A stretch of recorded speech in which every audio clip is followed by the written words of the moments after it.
Hey everyone, welcome to another episode of Learning with Bell Vista Studios.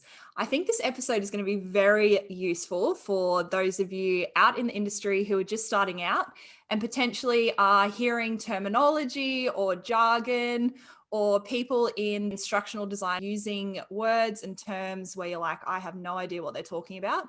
And there are, as Kim would know as well, there are lots of like random terms that we have gotten so used to saying and hearing in our roles. But for people that are new, you might not know what we're talking about. So what we're going to do in this video is we're going to go through the terms that we think come up a lot in our team and in the instructional design world. I've got all of the terms listed down. I'm going to be quizzing Kim on what the terms mean. So Kim's a little bit nervous because we just don't know what's going to happen. She hasn't seen the terms that I'm going to bring up, but I'm confident that Kim is going to add a lot of value. And she's very, she shares the need to know information and will make it very clear for you so you know what people are talking about. Hopefully. Are you ready, Kim? A little bit. I feel foggy. I've just come from 2.5 weeks of holidays. So I definitely feel foggy. And I feel like this is refresher training. I'm actually being assessed. Am I still competent to run Bell Vista Studios and to be part of this team? So that's probably where the nerves are coming from. All right. So much fun. Yay. Okay. So the first one is L&D. Learning and development. It is normally a department within an organization. OD. Organizational development. Also generally a team within an organization. So some companies will have an L&D team, some will have an OD team, some will have both, some as in both exist, and some are the same thing. Yeah. QA. Quality assurance. Which, do we need more explanation or that's it? No, I get it's just checking to make sure everything's correct, right? Okay. Yeah, cool. Quality assurance. Yeah. UX. User experience. So what does that mean specifically? How they experience? We just said no more details, and then you're like, yeah, and please elaborate and give the thesaurus version. User experience. I think it's what do you call those things? Instructional design is I really am foggy. A practice or a thing that people do. A discipline, that's the word. Thanks, Hannah. So user experience is also a discipline. It comes from the product world, but it's starting to come into other disciplines. And basically it is about going out and finding what is the best user experience. That might be a learner, that might be an employee, that might be a customer. What is the best experience for them, and designing an experience that works best for their needs. Yeah, love it. VR. Virtual reality. So my understanding is it's a technology. Generally you see people using those goggles on their face, and it's about being put into a virtual world where you're immersed. And it can include things with sound and feeling, more senses than just sight. Love it. LMS. LMS. Learning management system. Generally a client or a company that wants to track compliance or track completion of a learning solution will have something, generally an LMS, a learning management system, where the solution sits. And the technology between, when you hear SCORM, when you hear it tracks completion between your solution, the e-learning module, and the LMS, and says, hey, Hannah has now got to the end of this module. She got this specific score and she is complete or passed. But not all solutions require that, because they might be hosted somewhere else. They could just be hosted on an intranet. And that's something important to find out at the beginning when you're scoping your project. Where is it going to be hosted, and do they need to track completion or scores, because that influences where it ends up. SME. Subject matter expert. It tends to be the person that is the most knowledgeable on a topic or a thing that you're creating the solution for. So they might be like the manager of a part of the business. Like if you think about project management, the SME might be the head of that department, and he's the one saying, this is how the process, he or she is saying, this is how we do project management within our organization. These are the processes, these are the guidelines, and you're liaising with that subject matter expert as one of your stakeholders to create your solution. And you might have one or many, because they can be subject matter experts. So basically just think of them as the known expert in the topic that you're creating. Doesn't mean they're the best at it, but they are appreciated as having the most knowledge on the topic to help you support you create your solution. ADDIE. God. You don't have to go into detail. But just if someone heard that, what's the high level thing of what it like? Yeah. It's a methodology, right? Methodology, yeah, thank you. So it's quite common. I think of it as like a process. So getting from the start of your solution to the end of your solution, it goes through analysis, design, development, implementation, and evaluation. So it's thinking about, if you think about you're solving a problem and you're like, how do I start solving this problem? If you look up ADDIE, that's basically a 5-step process that can help you get through it. Now, there's many tasks within that, but just think of it like that. Yeah. Definitely you want to be able to explain and have familiarity with that if you're going for jobs and interviews. And it's just a good basic level to get familiar with to start developing your own instructional design practice. SCORM. I don't even know what the letters stand for, but basically it's a package, like, you know, like you have a folder on your computer, like, and in that folder might be lots of images or like Word documents. And then you have like a zip file where like it's compressed a folder and everything's locked inside it. Well, essentially a SCORM file is another version of that. So just think of it like another folder holding files. And these files happen to be pushed out of your e-learning development tool into a SCORM file. So it's literally a little zip folder, and it has things like the homepage, all the images, all the attachments. It makes it run on the internet and makes it run in the LMS. So it's holding all of the files in one place. And that file is what gets uploaded into someone's LMS or their LXP or wherever they're going to host their e-learning. So that's the thing that you need to spit out, because when they have a SCORM file, generally it means that they want to track completion. Love it. This is so helpful. If I heard all this when I just started, I'd be like, this is incredible. SCORM Cloud. SCORM Cloud, a great free tool where you can upload, when you publish your file, going on to the previous one, and you get that little SCORM folder, put it into SCORM Cloud, which is a free website where you literally just click upload, grab my SCORM thing, and you're essentially mirroring the process that your LMS administrator is going to do by uploading it into their LMS. But you've got like this fake LMS that you can go, well, is my file working? And you can run your whole course and make sure that it tracks completion, gets you the score in your quiz if you've got one. So essentially it's a great way to do QA and make sure that your SCORM file is tracking completion in an LMS. That was a nice way to summarize some of the things that we've done. Very good. Learning objective. So that to me is basically the thing that you want a person to do differently after they have experienced your training solution. Love it. Job aid. This could be anything that helps a person do their job in the moment they require support.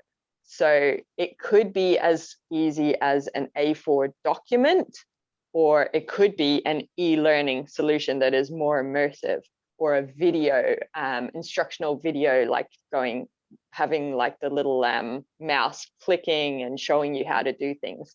So basically the way you want to think about a job aid is, if someone needs help in the moment that they are doing a task, what could be the most useful thing for them to pick it up and go, yep, I get it, and now I can go do it, or use whatever that thing is and step through it at the same time and then move on with their lives. So it's in the moment job support.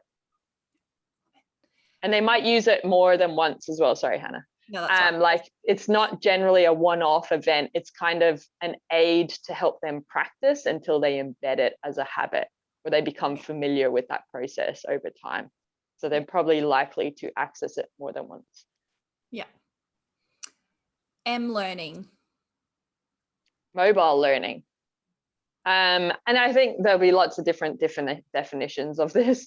If you just think about, I think the understanding in our customer's perspective is that it will work on mobile devices. A mobile device may be a phone or a tablet.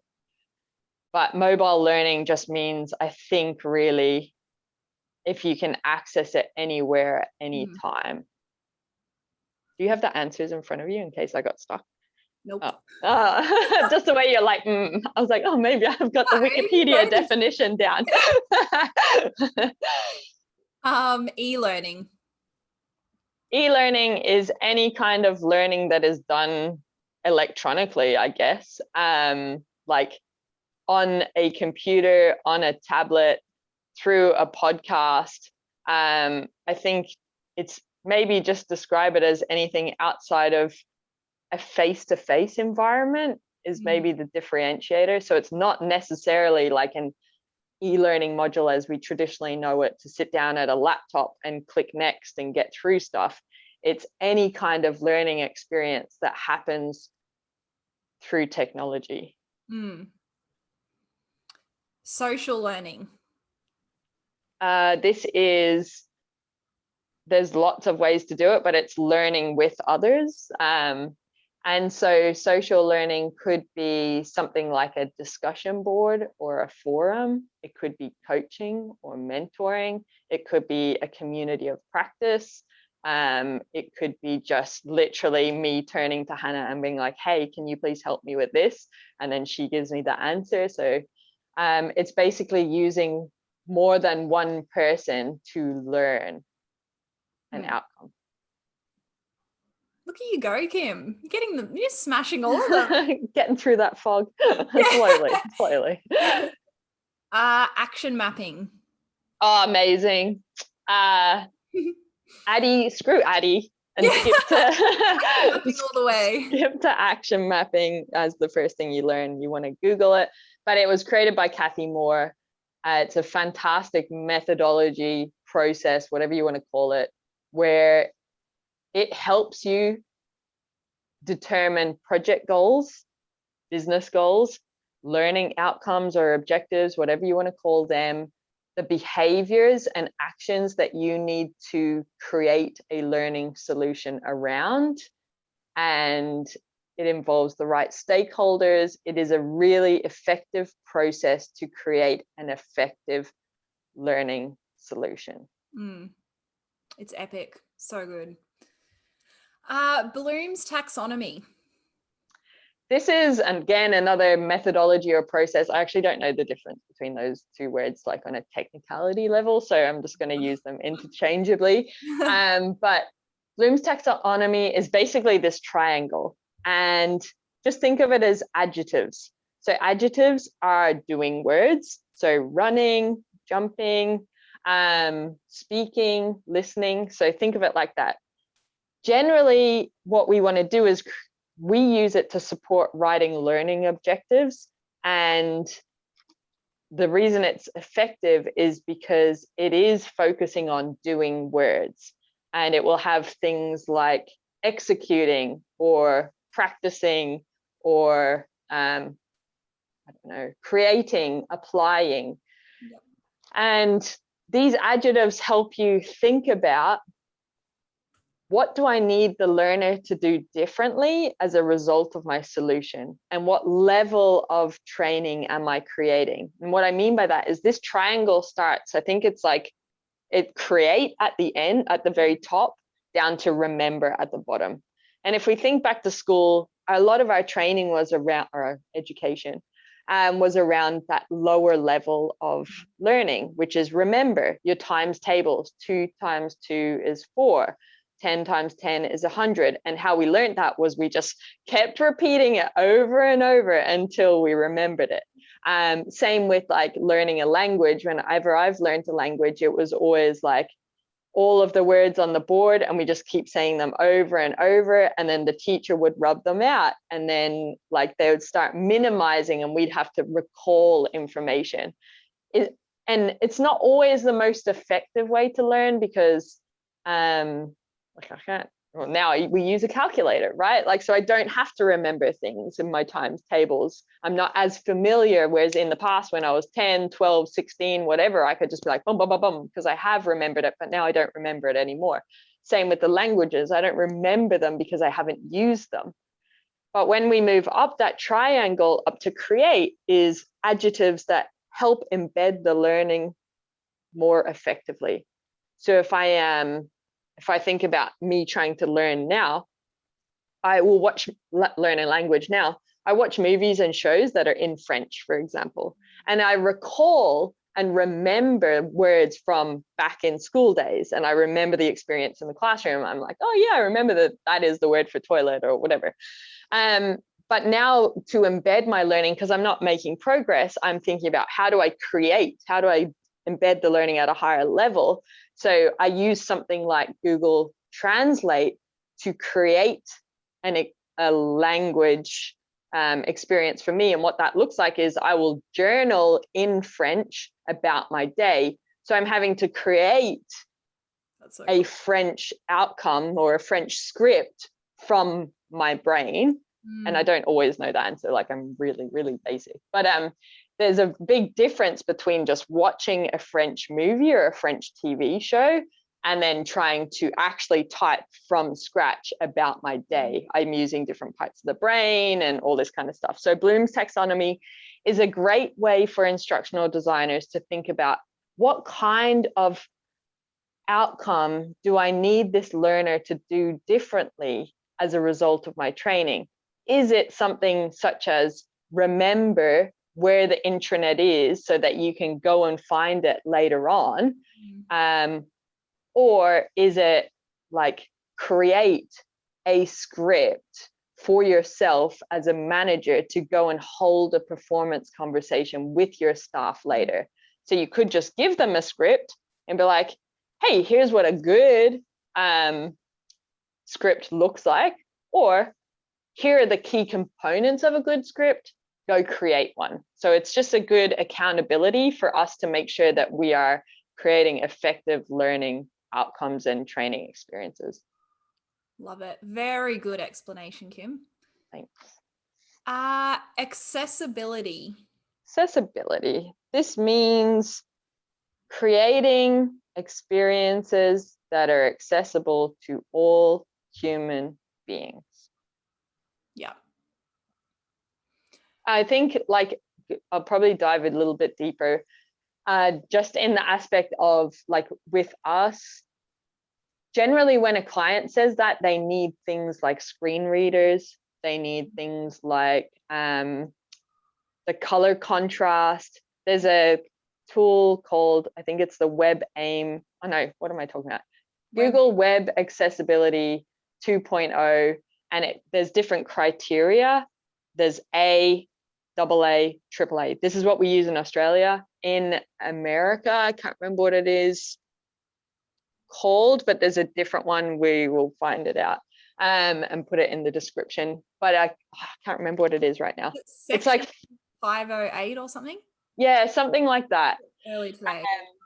We haven't used it because we don't create solutions generally for Americans. But yeah, there's basically criteria. When someone mentions accessibility, it means there's a lot more work to consider. And that checklist that exists helps you go, what do I need to consider in my solution to make sure that my solution is accessible to anyone that will undertake it? And what you want to do is seek to understand what specifics of accessibility are important to your client or the solution that you create, to make sure that you tick them off and that you do them, and that you're not spending time on something that isn't important, or you can consider how to solve that problem effectively. Yeah.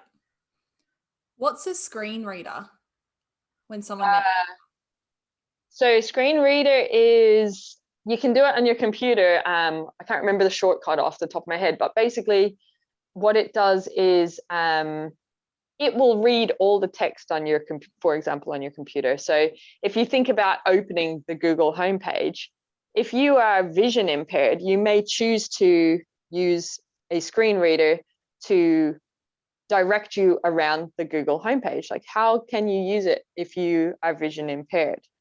And there's other reasons you would use it. You don't also need, like, you don't always need to be vision impaired. But what it does is the technology behind your solution and the hosting solution, like the LMS or the website it's sitting on, basically will read what's on the page to you. So it will say, for example, I don't know how it's set up, but it might say, like, you're on google.com, type what you are looking for and hit enter. So if you're ever needing to create a solution for a screen reader, a good test to do is to blindfold yourself and try and navigate your solution without any sight, to understand, would you know what to do if the screen was literally reading what is happening to you? It's basically a voiceover talking you through it. Yeah. And then screen readers generally have technology, like, they're quite good in what they do, but what they do is you can use your keyboard shortcuts to navigate through. So, like, a lot of people, they use tab and stuff. They're not always using their mouse. It doesn't mean that you are living with a disability and that's why you choose to have accessible solutions. Like, some people's preference is to tab through things on a computer to navigate, and they don't use a mouse. So it is, that technology is also available where it's going from, like, reading out the text on screen and then you tab and it will go to your next button, for example, or a button that you can interact with on screen. Blended learning. Blended learning is a way of creating a solution that includes things like social learning, e-learning, mLearning, face-to-face training, job aids. So it is just basically a blended solution. I tend to think they're the most effective because when you're creating a blended solution, it means that you've thought properly about the solution that the problem that you're trying to solve, and you're creating a solution that is the most useful in the environment it's going to be used in. And that's why you're encompassing things like maybe a job aid and maybe face-to-face for this part, and maybe we've got e-learning for this part. This is one that I never knew what it meant. So I think this is a good one for people. Hopefully I know. I think it's like a real, like, everyone uses it all the time. And I was like, what is everyone talking about? Okay. Bespoke. Bespoke. Oh, it basically means custom. Yeah. Custom solution. People Bespoke. say custom. I don't know, actually. Yeah. Maybe bespoke is like fancy. But generally what they're looking for when they say that is they're saying, like, yeah, there's code of conduct or there's bullying and harassment training out there, but we need it bespoke. We need it custom to our organization. And what that might look like is, it could just be, here's the content from that like generic course, but make it look like it's our organizations, like change the colors, put our people in the photos, stuff like that. Or it means we want a like custom solution that is like kind of a human-centered approach to figure out what's going on in our organization, create a bullying and harassment course specific to meet the needs of the problems we're trying to solve. Yeah, love it. Off-the-shelf content. It's generally a generic solution that will apply to many organizations. regardless of their size or industry. So it, again, bullying and harassment, it might sit there and like there will be one for Australia, for example, and because we have legislation on bullying and harassment, that's what I mean. So other countries, you might not be able to do a global one necessarily. You could do a global one where you just focus on behaviors and stuff, but generally it will communicate things specific to, I don't know, the Australian legislation on bullying and harassment, for example. So it's an off the shelf where you can literally just buy it and you should be able to plug and play and release it to your learners straight away. But you always want to like go through it and make sure that it meets your specific needs in the organization, because they are generic. They're trying to cover such a big audience group, maybe the whole world, in that the shelf solution. So is it going to be effective for the your specific situation? Yeah. When someone says like a branching scenario, what does that mean? A branching scenario means that I guess it's different from a multiple choice, a one level multiple choice actually, because it would be, here's a situation, what do you do? And you might choose A, B, C. And how a branching scenario plays out is then you're presented with the consequences of your choice. So situation, make a decision. Now the consequences play out and you have a new expanded or further down the timeline situation playing out. Now make more choices. And it continues on until you've got to the outcome. And that could be good or bad, and then you might respond. So it tends to just expand beyond making one decision and receiving feedback on it. Yeah. Gamification. Gamification is around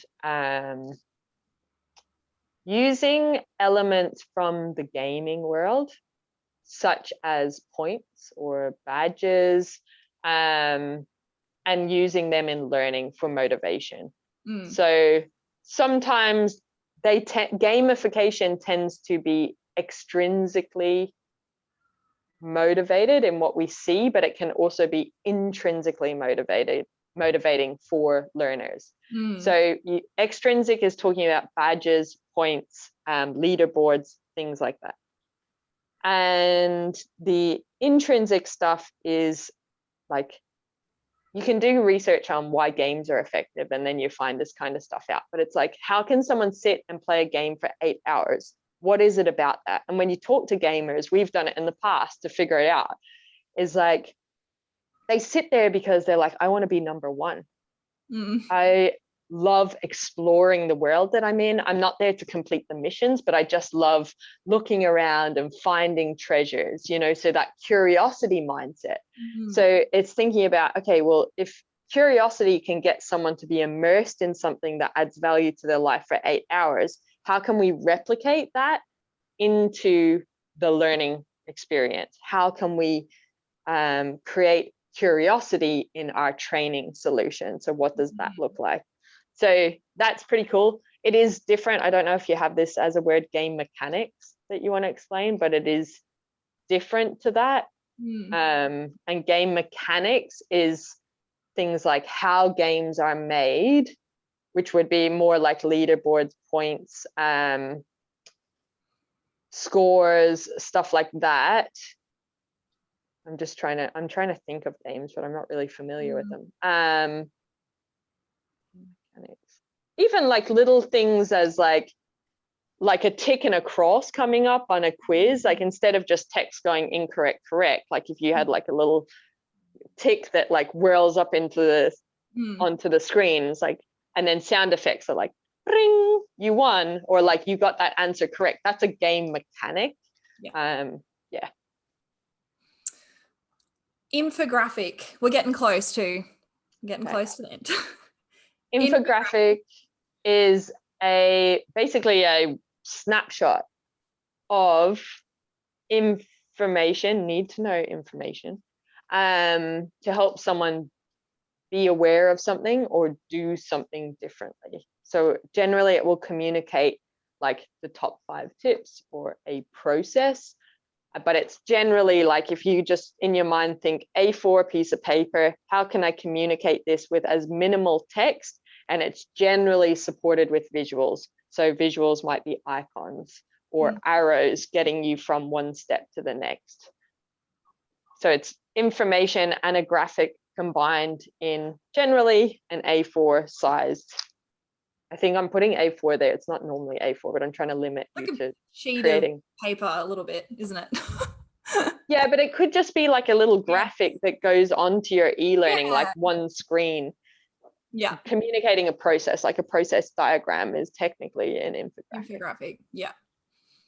Okay, 2 more to go, Kim. You are absolutely smashing it. Right. I'm very proud. Prototype. Prototype is any rough draft of your work. So it's an incomplete thing or an unapproved thing until it becomes complete or approved. Could be a storyboard, could be just a Word document with dot points, could be a piece of paper prototype where you're like drawing it out with little buttons and stuff, could be a template that you produce for an e-learning module, could be a couple of screens of an e-learning, could be the first draft of your e-learning that you send to a client. Basically anything that is not final, you're just testing to see, are we on the right track? Yeah. What do we need to do to move forward towards an approved stage? And the last one, which we use a lot, is storyboard. Storyboard.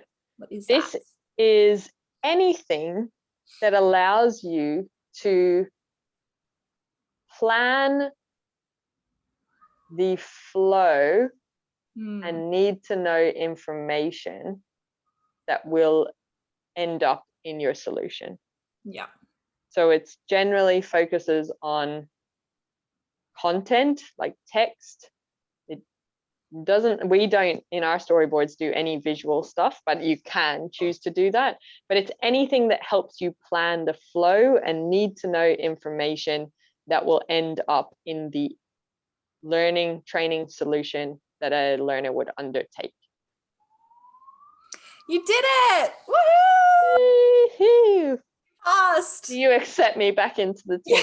You smashed every single one, Kim. What were you worried about? I know. Thank you everyone for tuning in and checking out this episode. We hope that it added value to you. I know for me, like when I started in the instructional design world, all of these terms and terminology, would be extremely useful for me to have known from the very beginning. And yeah, for us, like we've just learned it over time. So we hope that you can get a head start through hearing what they all mean. But yeah, thank you so much for listening. Is there anything else you'd like to add, Kim, before we finish up this episode? No, I would just say there's like so many other acronyms and terms from the industry that we haven't covered here. These are like the most common for sure. I would just say if you have come across any, add them into the comments so that other people can, like, we can just build a resource of like all the acronyms. There's probably actually, if you just Google all the acronyms in the L&D, OD world, instructional design world, whatever, that probably exists, but people are here learning in this video. So comments, add any acronyms or terms that you're like, people should know this because it stumped me. That would be really helpful. Yeah, love that. Great idea. Great. Thanks for tuning in. Bye, humans. What's up, awesome human? Thank you on behalf of myself and the Bell Vista Studios team for continuously choosing to learn with us. We really appreciate it.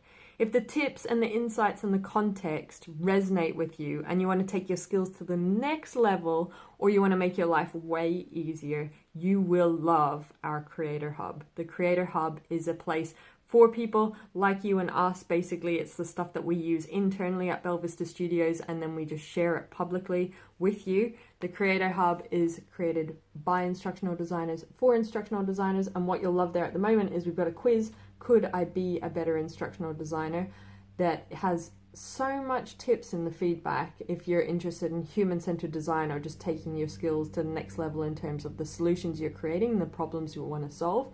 But in there as well, aren't we cute? That's us. But we've got the coaching courses freebies, give us gratitude, and also we've got some templates. And basically they're always around the lens of learning experience design, instructional design, and e-learning. So a human-centered design focus is very much what we're about at Bell Vista Studios. So putting your learners at the heart of a solution and creating something for their needs. So there's the human-centered design stuff, and then we've also got the business stuff. So this is the stuff they don't teach you about when you want to become a freelancer or a consultant in the instructional design world. So go check it out. The link is in the description. You can check out everything that is available for you. Thank you for choosing to learn with us.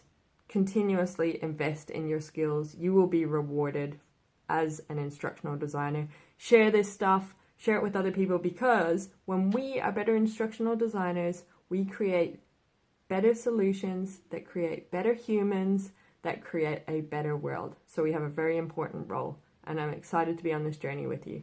Have an awesome day.